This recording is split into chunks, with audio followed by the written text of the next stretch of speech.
অধ্যক্ষ ডাঙৰীয়া মানে মই শিক্ষামন্ত্ৰী ডাঙৰীয়াক সুধিব খোজো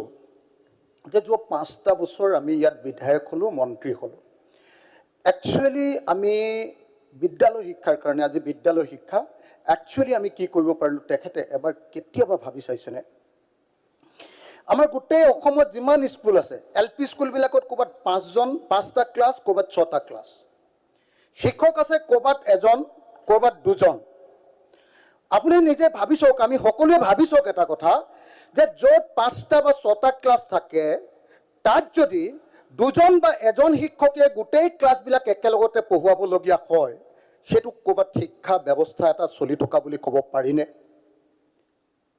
সেইকাৰণে মই ভাবো যে আজি শিক্ষামন্ত্ৰীজনে বা এই চৰকাৰখনৰ প্ৰথম আৰু প্ৰধান কৰণীয় কাম দুটা আছিল শিক্ষাৰ ক্ষেত্ৰত বিদ্যালয় শিক্ষাৰ ক্ষেত্ৰত দুটা আছিল নম্বৰ 1 যে প্ৰত্যেকটো ক্লাছৰ বিপৰীতে এজন এজন শিক্ষক নিযুক্তি দিয়া নম্বৰ 1 নম্বৰ 2 যেটা ক্লাছ আছে প্ৰত্যেকটো ক্লাছৰ কাৰণে এটা ক্লাছৰ ব্যৱস্থা ক্লাছৰুম আপুনি চাওক এটা হলৰ ভিতৰত সব এলপি স্কুল বিলাকলৈ যাওক এটা হল আছে এটা হলৰ ভিতৰত 5টা বা 6টা ক্লাছ একেলগতে কোনোবাই নেওতা চিঞৰি থাকিব একেলগতে কোনোবাই কবিতা মাতি থাকিব একেলগতে কোনোবাই অংক কৰি থাকিব একেলগে কোনোবাই সাহিত্য পাঠ কৰি থাকিব তাত কিবা প্ৰকাৰে কেনেবাকে সঁচাকে এটা গুণগত শিক্ষা সম্ভৱ হয়নে অধ্যক্ষ ডাঙৰীয়া যদি আমি বিধানসভাত সকলো মানুহ বহি আছো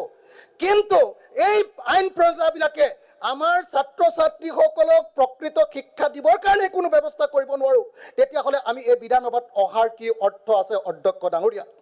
সেইকাৰণে মই ভাবো যে প্ৰথম আৰু প্ৰধান কাম চৰকাৰখনৰ প্ৰথম আৰু প্ৰধান কাম হ'ব লাগে এক অসমত প্ৰত্যেকটো শ্ৰেণী অনুসৰি এজনকৈ শিক্ষক প্লাছ হেডমাষ্টাৰ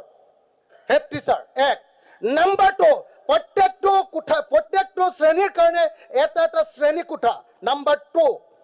নম্বৰ 3 প্ৰত্যেকজন শিক্ষকক এনেকুৱাকে ট্ৰেইনিং দিয়া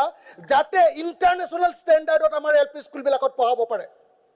আজি মোৰ ল'ৰাই 2 বছৰ হৈ যেতিয়া জন্ম লাভ কৰে 2 বছৰ হৈ যেতিয়া তেওঁ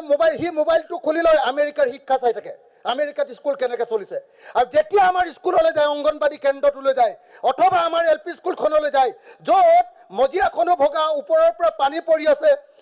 একদম শিক্ষক নাই কাউলি কুমালি গোটেই হুলস্থুল সেইখন স্কুলত গৈ আজিৰ যুগত আধুনিক এই আজিৰ যুগত কোনোবা ল'ৰা ছোৱালীয়ে শিক্ষা ল'ব পাৰিবনে সেইকাৰণে মই অতি স্পষ্ট ভাষাত এটা কথা ক'ব খুজিছো বিজেপি চৰকাৰ সম্পূৰ্ণৰূপে ব্যৰ্থ হৈছে এই চৰকাৰে শিক্ষা ব্যৱস্থাৰ উন্নতিৰ কাৰণে কোনো কাম কৰিব পৰা নাই এই চৰকাৰে কেৱল সাম্প্ৰদায়িক ৰাজনীতি কৰিছে কিন্তু শিক্ষাৰ উন্নতিৰ কাৰণে এটা কামো কৰিব পৰা নাই সেইকাৰণে মই স্পষ্ট ভাষাত কৈছো শিক্ষামন্ত্ৰী আজি পদত্যাগ কৰিব লাগে শিক্ষামন্ত্ৰীয়ে ক'ব লাগে যে মোৰ জীৱনত একো কৰিব নোৱাৰিলো আজিৰ দিনটোত আপোনালোকে জানে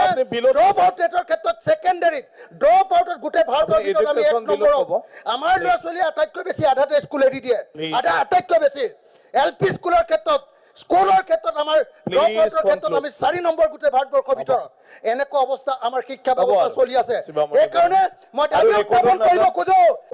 মুখ্যমন্ত্ৰী পদত্যাগ